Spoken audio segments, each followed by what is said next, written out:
Is it true that when you made most of your films, you wouldn't take star billing? Never did. No. You never took star billing? No. Why not? Well, I think you put a burden on yourself, you know. If the picture isn't any good, they say, well, why don't you get some help, you know? What do they used to say? Such and such with Bing Crosby? And like the High Society with Frank Sinatra, Grace Kelly, Bing Crosby. You had third billing? Louis Armstrong. Yeah, I took the smallest I could get. And I think you last longer than that. I made some pictures that were terrible.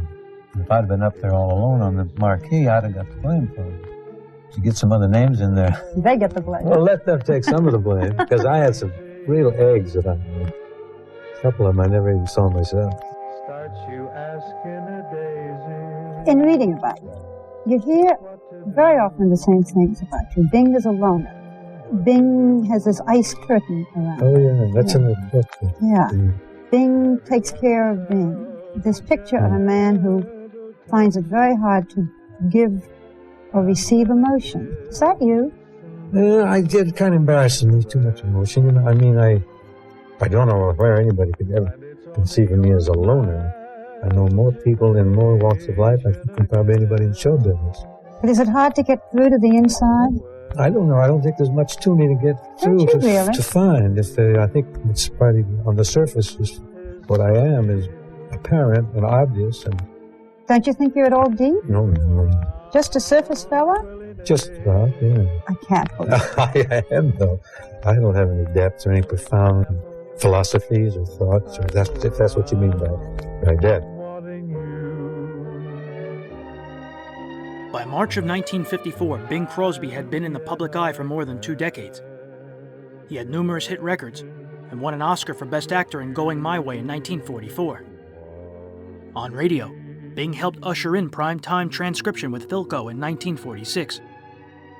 Crosby had been on CBS radio since 1949 and sponsored by General Electric since 1952. He was reluctant to star in a regular TV show, fearing overexposure. Now, ladies and gentlemen, pursuant with our established policy of always being first with the latest, we now present the gentleman who last Thursday night won the Academy Award for the Best Supporting Actor for his performance of Maggio in the motion picture From Here to Eternity, Mr. Frank Sinatra.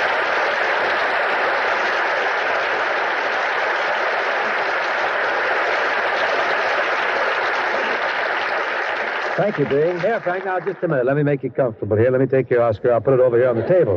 Don't drop it. What are you carrying the Oscar around for, anyhow? Well, it isn't raining, and I can't carry an umbrella. Get a cane or something. You get this thing all tarnished. Honestly, Frank, I'm certainly happy that you grabbed it. Well, it's wonderful, and I'd like to tell everyone listening that I'm really thrilled to receive this honor, Bing, and also that I'm very grateful. Well, I know you are. If I'm not me, I never lift another lasagna.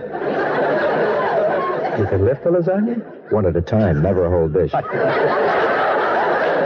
Frank, speaking of lasagna and Lola Brigida and other Italian delicacies, I'll bet there was great rejoicing at the Villa Capri last Thursday night, huh? Yeah, it's still raging. Viva la Frankie! Viva la forza, Frankie! You know something, though, Bing? If I had lost, they were going to fry spaghetti at half-mast for a whole year. Well, so much for reaction at a local restaurant. Oh, no, there's more. What now? Dave Chasen sent me a cake with an Oscar on it. Good old Dave. Isn't he wonderful? Always comes through with something special for a special occasion. Now, to switch to New York, tell me, how did Toots Shore take your victory? He was delirious. That's normal for Tootsie. Tootsie is 250 pounds of pure love. Well, just a dash of cognac, too. Tell me, Frank, were you nervous when you went to the Big Dunes at the Pantages Theater last Thursday night? I was delirious, too, Naturally. Bing. All the excitement, the searchlights, the crowds, and the glamour, and the sharp staccato sound of fingernails being nibbled. Oh, yes.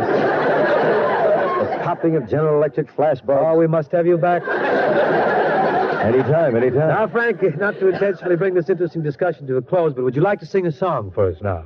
Well, I don't know. Should I sing a song or recite something from Hamlet? I think Hamlet might be a little ponderous, Frank, a little heavy, yes. Why don't you open up with something light and frothy, like The Boy Stood on the Burning Deck, then you could ease into Hamlet later. What do you mean, later? At the Villa Capri, after the show. Oh, okay. The boy stood on the burning deck. The boy stood on the burning deck. Scott, quick, cue this boy into a song. The flames leaped up around his neck. Oh, but he hit it right.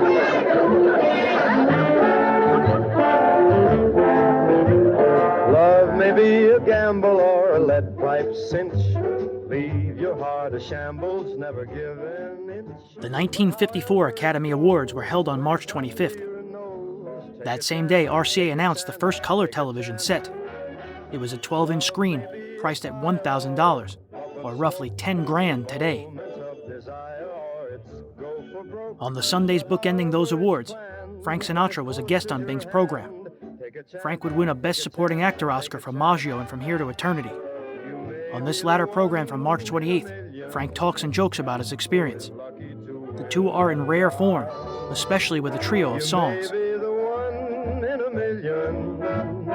Who gets hit between the eyes? Love may be the ocean or a drop of rain, soothing as a lotion or a constant pain. You won't know what you've got till your heart's on a spot. Take a chance, take a chance, take a chance. Love may be a double or a base on balls, tiny water bubble or Niagara Falls. Though the cards in the game never turn up the same, take a chance, take a chance, take a chance.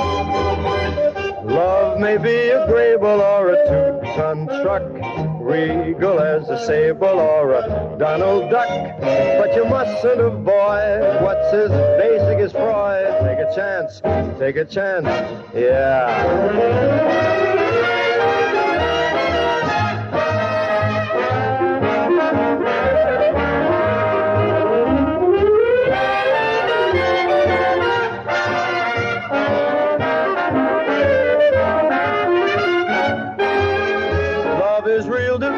Or it's inhumane, still without emotion or a hurricane.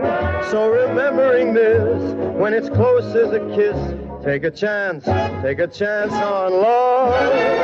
Here's your chance, grab that chance, here is love.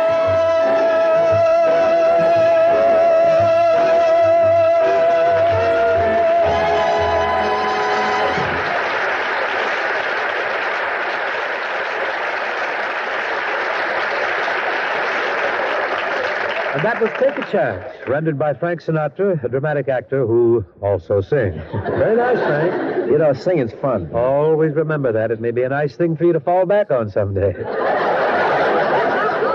Oh, no, listen, Bing, don't get me wrong. When you do a dramatic part in a picture, you kind of change. A whole different thing comes over you. Yes, I know. I won an Oscar, too, you know. Oh, yes, I keep forgetting that. I don't.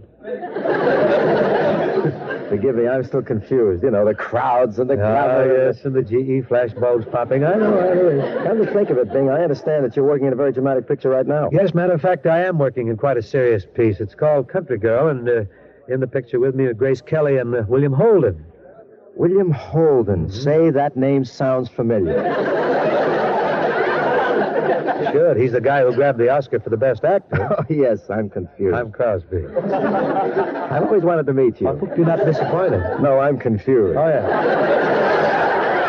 Anyhow, Oscar, Frank, congratulations again on your winning the award, and what do you say now we run through some old tunes, like we did last week? Your wish is my command. Friends, Mr. Sinatra and I will now sing a medley of 3 well-known selections. Till we meet again, meet me tonight in Dreamland, and there's a long, long trail. Mr. Trotter, if you please.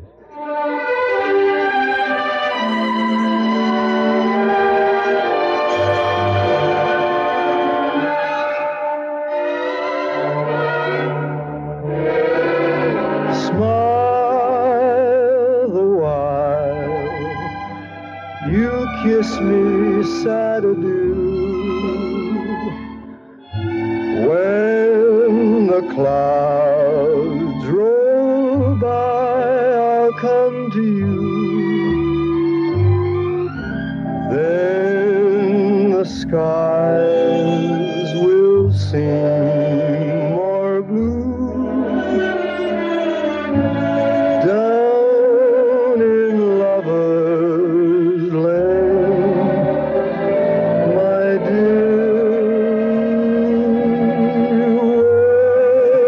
wedding bells will ring so merrily.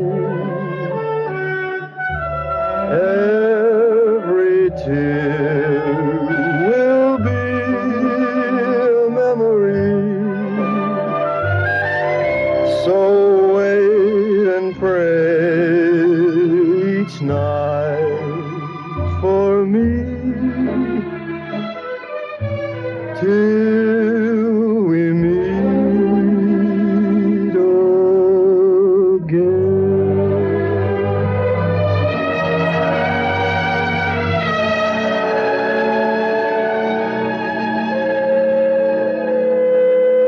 Meet me tonight in dreamland under the silvery moon. Meet me tonight in dreamland where love's sweet roses bloom.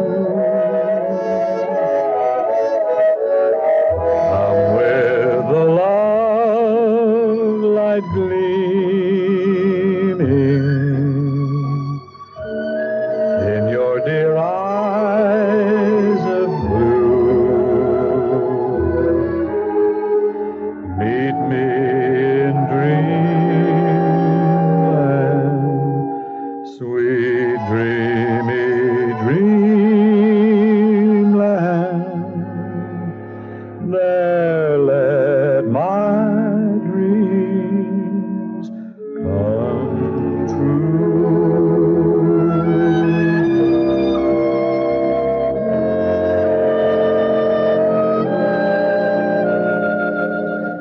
There's a long, long trail a-winding into the land of my dreams, where the nightingales are singing and the white moon beams.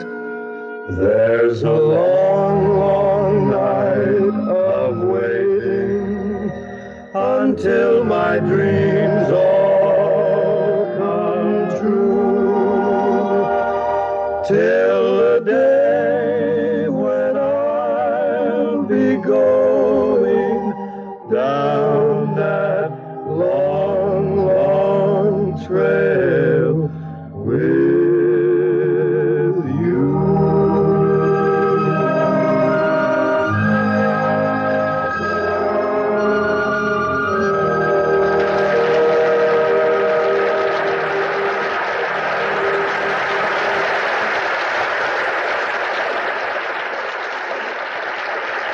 Thank you, Frank. It was real smooth, real silky, boy. Thank you, Bing. It was real nice working with you. We'll have to do it again. Now, I got a little business here with Ken Carpenter. Here I am, Bing. You seem to be awake, so I think it's safe to ask what the question for this evening is. Well, the question tonight, Bing, is what is the main difference between public and private enterprise? What separates the one concept from the other? Now, rein in your horse here, partner. Before we leave the starting gate, we best define our terms. Don't you Well, think? I'm sure we all know what private enterprise is, Bing. It's basically the system we live under here in America. Individuals manage their own affairs, their work, their spending, their saving, and investing. And public enterprise is the exact opposite. The state runs things instead of the individual. You hit the poodle right on the noodle, Bing. Well, you're doggone right to join in the cornfield, Ken. Get in there Make with way me. there. We'll get some shucking done. Maybe a watermelon or two. Yeah. But to continue, the public enterprise system is often called collectivism. And in recent years, we've seen a whole rash of different types of collectivist states. The fascist regimes, for instance. Not to mention socialism and communism. All these states differ in certain minor ways in the degrees of completeness of government control. And again, in the way they develop, by revolution or gradual change and so on. Yeah, Ken, but in the main, there is one mark that identifies the collectivist or public enterprise state. And that, Mark, is the soft peddling of personal incentive and competition. Easy to explain, too, because as the government takes charge in one field after the other, it also takes over the power of decision that was once held by the individual, you see? And as the power of the government grows, the area of individual choice narrows. You know, Ken, a week or so ago, they held a general election in Russia. Russians all over the Soviet Union rushed eagerly to the polls. Arriving at the voting places, they were confronted by posters which read, "Vote for Comrade Malenkov. The life you save may be your own." Were there really such posters? Well, probably not, but That was only to help illustrate the point, Ken, that in Russia, no matter who runs for office, he's the guy that wins, because there just ain't no one's going to oppose him. Well, then why do the Russians go to the polls? Gives him something to do, gets him out of the house. He's just sitting around listening to the samovars, says he. Big deal. Big deal, yeah. Chip, chip, chip. But, Ken, we've discovered certain things in the working out of our own system of private enterprise, and one is the absolute necessity of freedom for the individual. That's right, Bing. And yet there are things that only the government can do. Well, I guess you mean such things as our Army, Navy, and the Air Force. Mm-hmm. And there are other things that are government-run, like the post office and whole road building, public schools. Yes, and the delicate, dangerous art of dog catching. Mm-hmm. Netting the collarless pet. Luring the hound to the pound. At any rate, we found out we get along better if business is left to the people who make it tick. Workers and managers, buyers and sellers. We have a more efficient operation, more goods, finer goods at lower cost, a higher standard of living, greater progress. In other words, the people are served best, and they still have the greatest of all freedoms, the freedom to choose. But Ken, the tempest keeps right on fidgeting here. We haven't reached a firm conclusion. Well, allow me, Bing. Our summationist is now going to sum. We've talked about private enterprise versus public enterprise, or collectivism. The difference being that in private enterprise, the individual manages his own working, spending, saving, and investing. Under a collectivist system, the government manages these activities. Now, here in America, we're essentially a private enterprise system because a free economy has proven itself to be the best for us. To sum it up in 2 words, it works. Ken, we said all that? We sure did.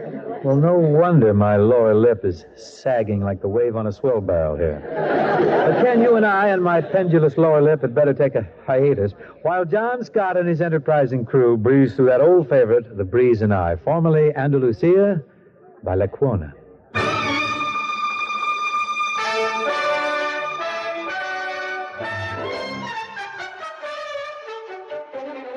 The series ended on May 30th, 1954. With radio audiences in steep decline, Crosby decided against a weekly radio show. Bing's son Gary took over the time slot in June for 13 weeks. In November 1954, Bing returned to the airwaves with a weeknight 15-minute program. He spoke about all manner of different subjects and usually included 3 songs. Broadcasting Magazine estimated the production cost to be $2,700 per episode. Bing, you once refused to star in the Bing Crosby story. They wanted to make a story of your life, and you said no. Dull. Do you really? Oh, really? You think you're a dull man? Well, I think a very ordinary man. People think that I'm humble or that I'm wallowing in humility when I was being called a legend and all that. Yeah. It's just being realistic. When somebody says that, I'm so embarrassed because I know I've never done anything that merits that. When you look at things that people do, like Olivier and Burton and Newman and Redford and Jack Nicholson and all the singers like Tony Bennett and Sinatra and Como and the Jolsons and the Streisand and all the things and that not Crosby? No, I've never done anything great like those people. You don't think your singing Never created any excitement like those people? No. You think you're a good actor? No. What about in Country Girl? Terrible. Terrible actor. I just do the same role, same part all the time. Do you think you deserved an Oscar for Going My Way? Not really, no. I think there was a lot of better performances. I think it was sort of a sympathetic thing. I had a lot of big records at that time. There wasn't any real competition. Most of the good actors were away at war or something. Okay.